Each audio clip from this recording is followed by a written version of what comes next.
बिस्मिल्लाहिर्रहमानिर्रहीम। अस्सलाम वालेकुम फ्रेंड्स, मेरा नाम होम्योपैथिक डॉक्टर अशफाक ख़ान है और मेरा ताल्लुक़ स्वात पाकिस्तान से है। मेल और फीमेल इनफर्टिलिटी के हवाले से काफ़ी कमेंट्स आ रहे थे कि जी इस पर आप कुछ वीडियोस कीजिए।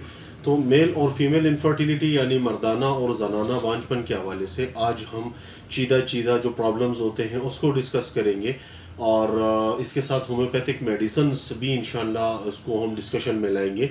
मैं चाहता हूँ ये वीडियो मुख्तसर रहे और क्योंकि ये टॉपिक बहुत ज़्यादा बड़ा टॉपिक है और बहुत वास्ट फील्ड है, इस पर किसी और वक्त पे इंशाल्लाह डिटेल से फिर डिस्कशन करेंगे।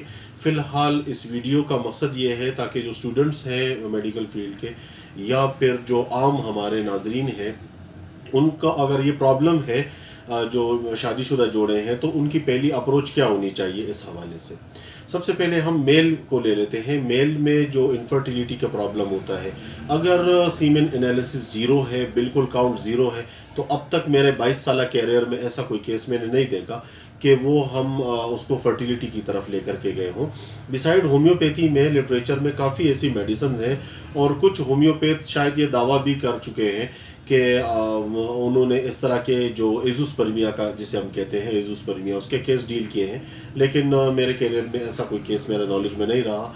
अगर 1% भी है स्पर्म काउंट और उसको हम लेकर गए हैं 50 से अबव तक, 60-70 तक हम लेकर के गए हैं, लेकिन ऐसा अगर बिल्कुल ज़ीरो है, इट मीन्स कि ये डिपार्टमेंट जिस्म में मौजूद है ही नहीं।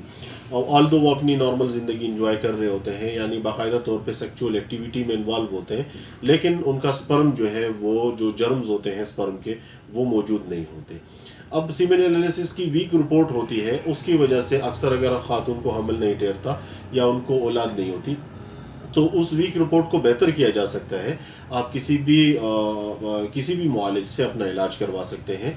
तो आप सीमेन एनालिसिस की रिपोर्ट अगर कमज़ोर है, वीक है, जो प्रोफाइल पिक्चर आ रही है उसकी वो वीक है, तो उसको बेहतर किया जा सकता है।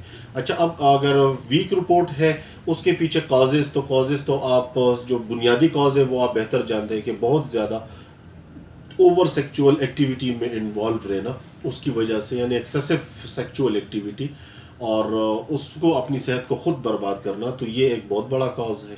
इसके बाद अक्सर वेरिकोसील का एक प्रॉब्लम होता है जो टेस्टिकल से मुतल्लिक़ है। टेस्टिस के ऊपर जो नर्व्स होते हैं उसमें गोमड़ पड़ जाते हैं और वो बैड स्पर्म्स की वजह से होता है या चोट की वजह से हो सकता है, या फिर एपिडिडाइमाइटिस यानी जो टेस्टिस के ऊपर एक गदूद होता है उसमें वर्म पड़ जाता है, हाइड्रोसल फोतों में पानी पड़ जाता है। तो ये चीज़ें भी मेल इनफर्टिलिटी की तरफ, अगर इसको अनट्रीटेड छोड़ा जाए तो ये मेल इनफर्टिलिटी क्रिएट करती है। इसके अलावा अगर आप किसी सीवियर बीमारी से गुजरे हैं, टाइफाइड की हिस्ट्री रही है, आपको कोई ऐसी बीमारी रही, ट्यूबरक्लोसिस हुआ है या सीवियर रीनल इन्फेक्शन है, कोई इस तरह के प्रॉब्लम्स हैं, तो उससे भी आपको यानी आपकी इम्पोटेंसी या फिर यूँ कह लीजिए कि इनफर्टिलिटी जो आपके जो स्पर्म काउंट है उसको वो मुतासिर कर सकती है। होम्योपैथी में इसके बेस्ट मेडिसिन है और बेहतरीन ट्रीटमेंट है जो आगे चल के मैं आपको बताता हूँ। फीमेल की तरफ इस टॉपिक पे फीमेल जो इनफर्टिलिटी ज़्यादातर उसमें जो कॉजेज़ होते हैं, बुनियादी तौर पे अगर फीमेल को पीरियड्स नॉर्मल आ रहे हैं और वो वक्त से पहले 4-5 या 6 दिन पहले होते हैं, तो ये हम उसे बेस्ट कंसिडर करते हैं। अगर फीमेल को पीरियड एग्जैक्ट टाइम पर आ रहे हैं तो ये बेटर होगा, और अगर वो डिले हो रहे हैं तो इसका मतलब है कि प्रॉब्लम है और ये उसको ट्रीट किया जाना चाहिए। बाज़ फीमेल्स को पीरियड्स बिल्कुल टाइम पर आते हैं और वक्त से पहले होते हैं, बिल्कुल वो अपने आप को हेल्दी फील कर रही होती है, लेकिन फिर भी प्रेगनेंसी नहीं होती। तो हो सकता है वो आप जब जांच करेंगे उसकी, यानी अल्ट्रासाउंड या किसी भी लेडी डॉक्टर के एडवाइस के थ्रू, तो हो सकता है ब्लॉक फ्लोपियन ट्यूब्स का इशू होता है। अच्छा, इसमें फ्लोपियन ट्यूब्स अक्सर बाज़-औक़ात एग सेल्स प्रोड्यूस होते हैं, वो कमज़ोरी होती है उसकी, उस वजह से हार्मोनल इम्बैलेंस की वजह से प्रॉब्लम होता है। अच्छा, इसमें अगर रहम पर गोमड़ है, अंदरूनी गोमड़ है या रहम के बैरूनी गोमड़ है, तो उसकी वजह से भी अक्सर एक्सेसिव ब्लीडिंग होती है। बहुत ज़्यादा अर्ली जो है वो मेंसेस बार बार मंथ में कुछ अरसे के बाद बार बार जो है वो हेवी ब्लीडिंग स्टार्ट हो जाती है, तो इसमें ये केसेस देखने में आते हैं। बसा औक़ात इसके एडवर्स होता है, यानी गोमड़ मौजूद होते हैं लेकिन उससे ब्लीडिंग नहीं होती और मेंसेस डिले होते हैं। तो ये सारे प्रॉब्लम्स होते हैं, इसको ट्रीट किया जाना चाहिए, तो ये फीमेल को फर्टिलिटी की तरफ ले जाता है। PCOS का मसला है यानी पॉलीसिस्टिक ओवरी सिंड्रोम है, PCOD है, तो अगर ओवरीज पर सिस्ट बने हुए पानी की थैलियां हैं और उसकी वजह से ये प्रॉब्लम हो रहे हैं, जो कि भी हार्मोन्स का प्रॉब्लम होता है उसकी वजह से होता है, तो उसका होम्योपैथिक में बेस्ट इलाज मौजूद है। अब सबसे पहले हम अगर जो जो ये मेल इनफर्टिलिटी के हवाले से जो कॉमनली जो केसेस में जिसमें कॉमन हम मेडिसिन यूज़ करते हैं, तो वो डामियाना मदर टिंचर है, इसमें यूहम बीनम मदर टिंचर है, एग्नस कास्ट का इस्तेमाल होता है। एग्नस कास्टस मदर टिंचर से लेकर के हम सीएम की पोटेंसी तक उसमें क्लिनिकल यूज़ में लाते हैं।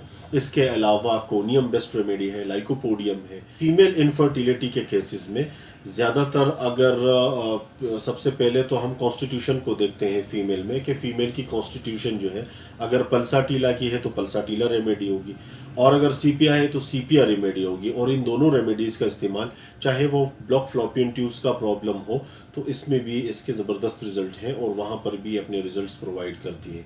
इसके अलावा पिट्यूटरी ग्लैंड है, 200 से लेकर के सीएम तक की पोटेंसी में इसका इस्तेमाल होता है। और एक और दवा है जो कि फर्टिलिटी को बहुत ज़्यादा इंक्रीज़ करती है, फीमेल्स के जो एग सेल्स है उसको फ़ायदा देती है। उफोरिनियम है, उफोरिनियम मदर टिंचर से 3x से लेकर के सीएम तक की पोटेंसी में इस्तेमाल करते हैं। इसके अलावा फोलिकोलिनियम है 200 में।